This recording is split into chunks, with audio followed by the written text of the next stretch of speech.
ঋণখেলাপি ও দ্বৈত নাগরিকত্ব থাকায় প্রার্থিতা বাতিল হওয়া বিএনপির একাধিক প্রার্থী হাইকোর্টে রিট করেছেন, যা শুনানির জন্য আজকের কার্যতালিকায় রয়েছে।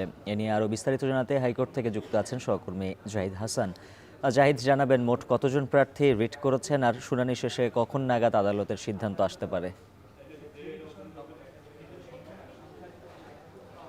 উজ্জ্বল, বিএনপির ৩ জন প্রার্থী তারা রিট করেছেন হাইকোর্টে। এর মধ্যে একজন তার নির্বাচন কমিশন প্রার্থিতা বাতিল করেছে দ্বৈত নাগরিকত্বের কারণে, আর দুজন প্রার্থী বাতিল হয়েছে। এর মধ্যে ফটিকছড়ির চট্টগ্রাম ২-এর ফটিকছড়ির আলমগীর, তিনি বিএনপি প্রার্থী, তার মনোনয়ন বাতিল করেছে ঋণখেলাপির দায়ে।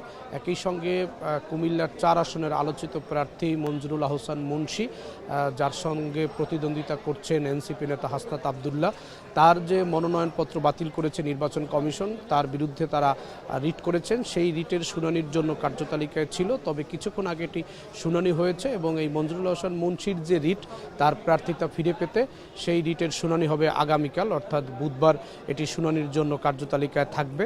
এই আসনের হাসনাত আবদুল্লাহ তার বিরুদ্ধে ঋণখেলাপির যে অভিযোগ এনেছেন এবং তার ব্যাংকের যে ঋণ রয়েছে সেই কাগজপত্রগুলো তিনি নির্বাচন কমিশনে দায়ের করেছিলেন এবং তার প্রার্থিতা বাতিল আপিল করেছিল তার প্রতিদ্বন্দ্বী প্রার্থী হাসনাত আবদুল্লাহ। সেই আবেদন আমলে নিয়ে নির্বাচন কমিশন এই মঞ্জুরুল আহসান মুন্সির প্রার্থিতা বাতিল করে দেয়। তার বিরুদ্ধেই তিনি হাইকোর্টে এসেছিলেন।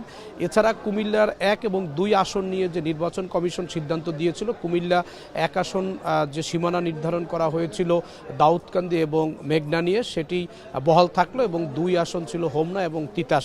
এই দুটি আসনের এই সীমানা যে সিদ্ধান্ত দেওয়া হয়েছিল সীমানা নির্ধারণ করে, সেটি নির্বাচন কমিশনের আদেশ চ্যালেঞ্জ করার পর হাইকোর্ট স্থগিত করেছিল। হাইকোর্টে সেই আদেশ স্থগিত করে দিয়েছে। আপিল বিভাগ বলে দিয়েছে যে নির্বাচন কমিশনের নির্ধারিত সীমানায় এবারের এই ত্রয়োদশ জাতীয় সংসদ নির্বাচন কুমিল্লা ১ এবং কুমিল্লা ২ আসনের পূর্ব নির্ধারিত সীমানাই হবে। এই হচ্ছে হাইকোর্টের আজকের যে যারা প্রার্থিতা ফিরে পাচ্ছেন তাদের রিট শুনানি সহ সার্বিক পরিস্থিতি। উজ্জ্বল। হাইকোর্ট থেকে জাহিদ হাসান জানাচ্ছিলেন বিস্তারিত। এদিকে মনোনয়ন প্রত্যাহারের শেষ দিনের সবশেষ খবর